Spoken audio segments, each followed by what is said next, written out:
Good morning, guys. I am so excited because I am going to get to see some of my students' lovely faces. Today we're going to go do a parade. Just the teachers are going to do a parade and we're going to be able to see some of our students' lovely faces. So I'm trying to get all of my read alouds done a little bit early today to make sure that I have all of my signs ready and all the good things. So we're going to read Frindle this morning. We're going to do chapter 3. We have learned a little bit about Nick. Nick is kind of mischievous. I'm sorry. The author is Andrew Clements. Our friend Nick is in 5th grade. He is mischievous, but now that he's about ready to go into Mrs. Granger's class. She is an older teacher, and she is a veteran. She has some, I think, strict rules, the way it sounds. She has some high expectations about spelling and grammar and vocabulary words. She even sent home packets before school even started. So we learned a little bit about her before school even started. Now, our next chapter is called The Question. Let's go ahead and we're going to just read chapter 3 today. The Question. Oh, I'm sorry. Just one second. Let me get my Pandora off. The first day of school was always a get acquainted day. Books were passed out and there was a lot of chatter. Everyone asked, "What do you do over the summer?" Periods 1 through 6 went by very smoothly for Nick. But then came period 7. Mrs. Granger's class was all business.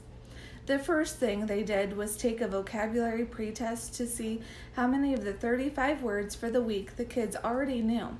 Tremble, circular, orchestra. The list went on and on. Nick knew most of them. Then there was a handout about class procedures.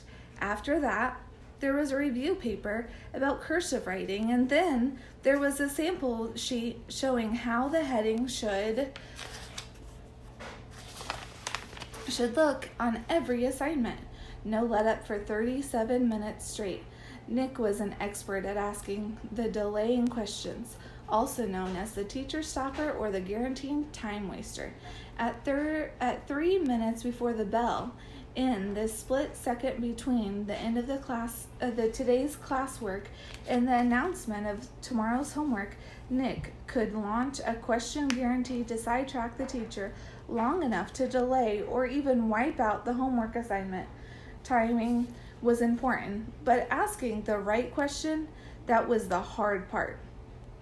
Questions about stuff in the news, questions about the college the teacher went to, questions about the teacher's favorite book or sport or hobby. Nick knew all of the tricks, and he had been very successful in the past.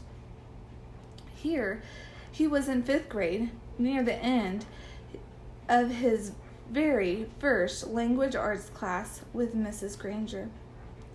And Nick could feel a homework assignment coming the way a farmer can feel a rainstorm.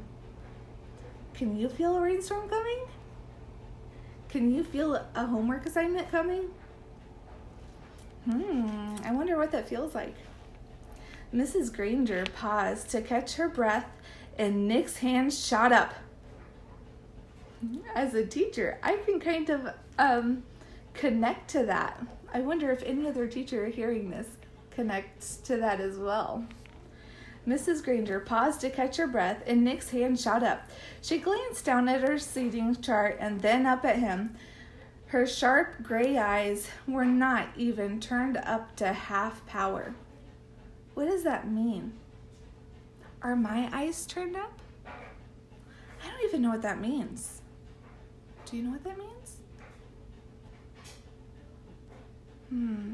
Does your parents have like their parent eyes? Like, does your mom have her mom eyes? Does your teacher have her teacher eyes? And then you can tell when she's not joking and when she's joking. I am kind of a kidster in my class.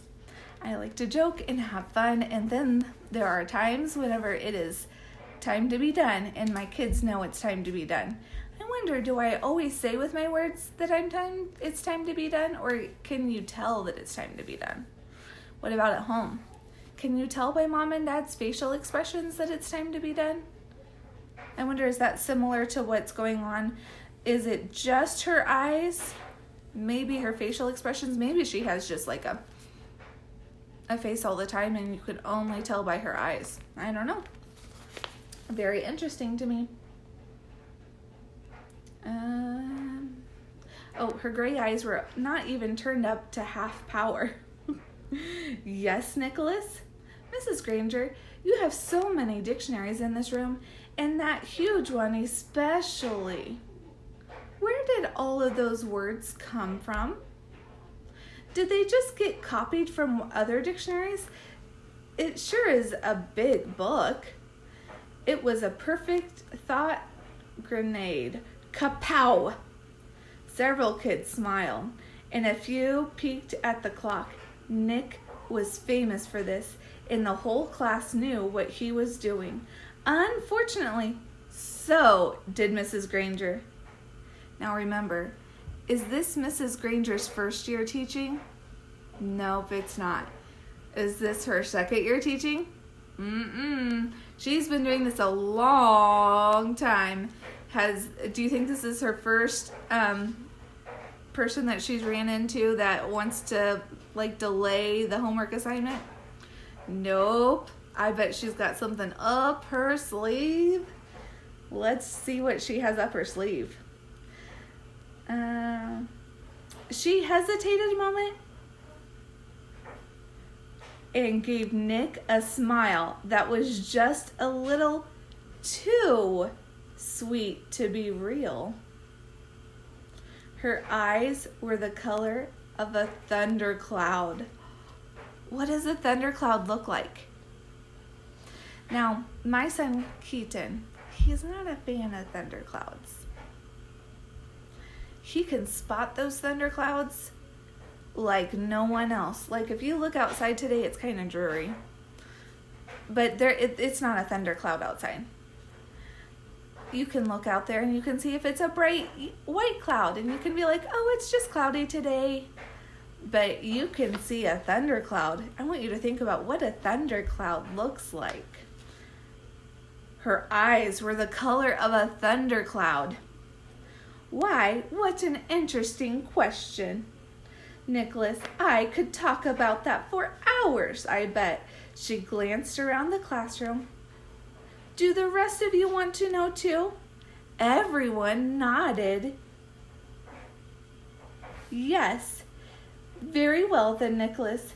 Will you do some research on that subject and give a little oral report to the class? If you find out the answer yourself, it will mean so much more than if I just told you. Please have your report ready for our next class. Oh, he was trying to avoid homework and now he's got an extra homework. Oh my gracious. That came around, didn't it? Did that help him? I want you to think about that the next time you try to get out of doing homework. Will that help you? Maybe not. Mrs. Granger smiled at him again, very sweetly. Then it was back to business.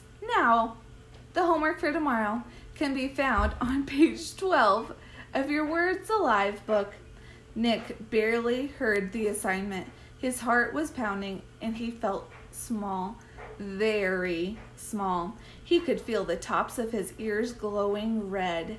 A complete shutdown, an extra assignment, and probably a little black mark next to his name on the seating chart. Everything he had heard about this teacher was true. Don't mess around with the lone Granger. Oh my gracious. So the title of this chapter 3 was The Question. Do you understand why it's the question now? It kind of gave us a hint of why it was called The Question. What do you think about the book so far? Are you enjoying it? I love this book. So, have you figured out why it's called the Frindle? What is a Frindle? I don't use the word Frindle in my language. I bet we'll find out. But so far we haven't used the word Frindle anywhere in the first 3 chapters. Maybe in his research he'll find out. Do you think? Maybe. I hope he does his homework though, because now he has 2 assignments. Okay, we will read chapter 4 tomorrow. I hope you're enjoying this book. Until next time, we will see you later.